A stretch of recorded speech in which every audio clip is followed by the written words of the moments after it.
Hi, dear Valley. Our third nutrition education question is coming from Abigail in Mrs. Meyer's class at Mirage Elementary. So thank you so much, Abigail, for writing in. Abigail's question is about the bike trip, which I know quite a few of you have some questions about. And her specifically is dealing with how was I able to ride a bike for so long?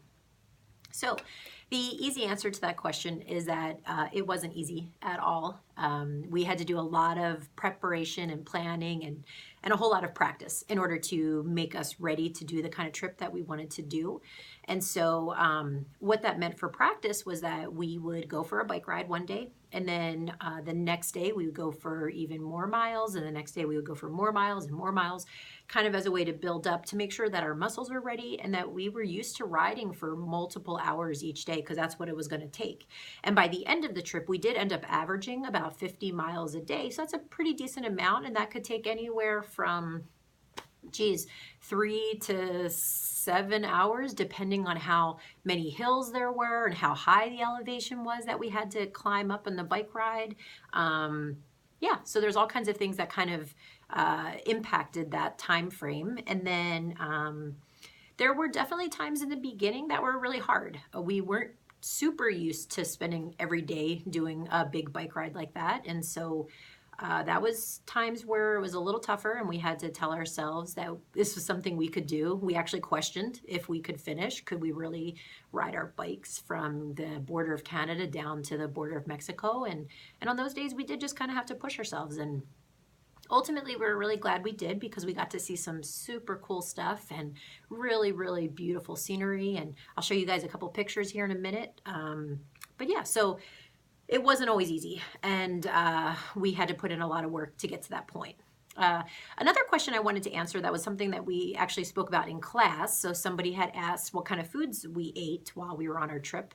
And I think that's a really good question, because this is a nutrition education kind of thing that we're doing here. So the top 5 most eaten foods I tried to figure out was we ate a lot of peanut butter and honey sandwiches. We ate a lot of tuna fish sandwiches, and we ate a lot of nuts, seeds, and dried fruit as little combinations. And the reason why we ate a lot of those foods was because we could carry them really easily on the bike.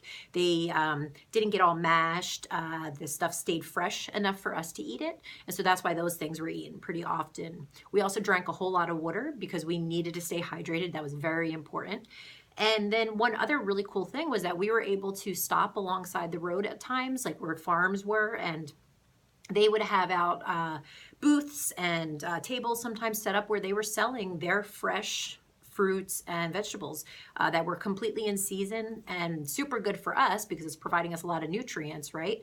And it made it a little bit easier for us because it wasn't super easy to carry on the bike fruits and vegetables, because they can get mashed really easily and bruised and stuff like that. So that was great. We did stop a couple times for easy food, but I would say that we didn't do that often because we wanted to make sure we were eating things that were nutritious for us, providing what our bodies needed in order to do everything that we were doing, what we were asking of it with our muscles working so very hard. And so I was going to show you guys a couple quick pictures here. So here you see, this is in the beginning in Washington State, and this is just one of the rivers that we crossed. But I wanted to show you this picture because it does show up the whole setup of our bike. So you can see our bags, where our tents are on there, and our sleeping bags, and then all of our bottles of water. And so that's what my bike whole package looked like. And this is when we made it to the ocean for the first time. And so again, you can see our bags and stuff. And you can also see that some of our bags are covered because it had started to rain on us. And so we wanted to make sure all of our stuff was protected. Here's another time down at the ocean. And somebody had also asked about what it was like for us to camp. And so this is what a normal camping spot looked like. We didn't have a whole lot of stuff, but you can see our little tents there and our bikes and some firewood for a fire. And then this is when we made it to California. And the funny thing about this is we thought this was a pretty big deal because we had just ridden our bikes all the way through Washington and Oregon. But it turns out that California is a really big state. And so it took us a really long time to get through the rest of it. But that was a big deal for us at that time.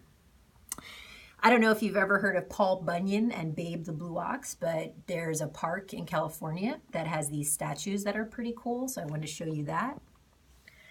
And then this is one of my very favorite pictures, and this is getting down into Southern California, and you can see just how pretty the cliffs kind of overlook the ocean there.